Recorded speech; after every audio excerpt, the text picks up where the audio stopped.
Welcome to our YouTube channel invest money.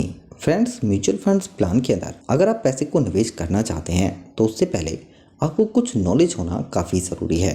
ताकि आप mutual funds में निवेश करें तो इस बात का ज़रूर ध्यान रखें कि कौन से फंड में आपको निवेश करना है, कैसे आप निवेश कर सकते हैं, किस फंड के अंदर रिस्क कम है, किस में ज़्यादा होता है और किस टाइप से आप निवेश कर सकते हैं।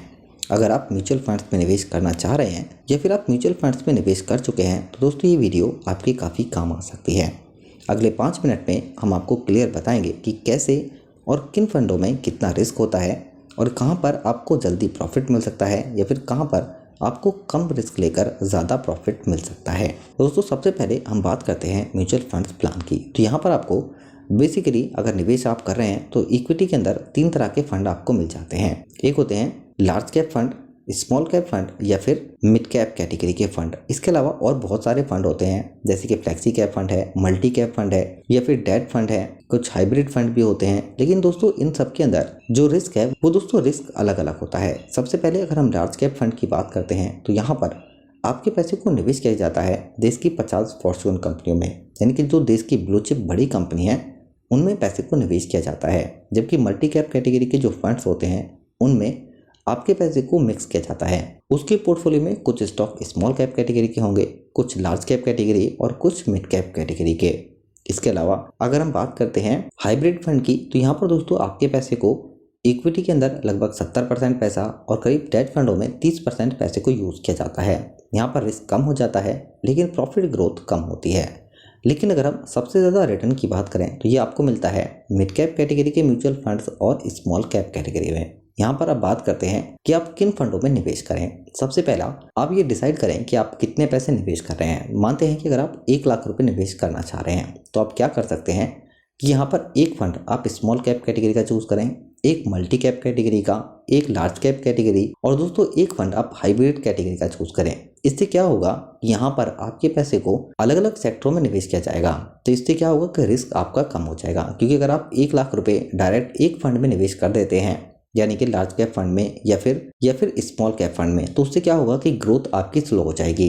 लेकिन अगर आप डायरेक्ट स्मॉल कैप में निवेश करेंगे तो रिस्क ज़्यादा बढ़ जाएगा। इसलिए आप जब भी निवेश करते हैं तो कम से कम 4 या 5 कैटेगरी के म्यूचुअल फंड्स का आप चुनाव करें और उनमें अलग अलग परसेंटेज के हिसाब से पैसे को निवेश करें। तो दोस्तों इससे होगा ये कि यहाँ पर आपका जो रिस्क है वो कम हो जाएगा। जबकि अगर हम ऑप्शन की बात करते हैं तो म्यूचुअल फंड्स में आपको 3 पॉपुलर ऑप्शन मिलते हैं। पहला होता है SIP, जैसा आप जानते हैं। लेकिन SIP के साथ साथ आपको एक चीज़ और करनी होती है। जैसे कि बहुत सारे लोग क्या करते हैं कि SIP उन्होंने स्टार्ट की लेकिन कुछ टाइम के बाद उन्हें पैसों की ज़रूरत पड़ी तो क्या करते हैं, तो दोस्तों वो SIP को स्किप कर देते हैं, यानी कि पैसे उसमें कंटिन्यू नहीं करते हैं। इससे क्या होता है कि यहाँ पर ओवरऑल आपके जो रिटर्न है उस पर फर्क पड़ता है।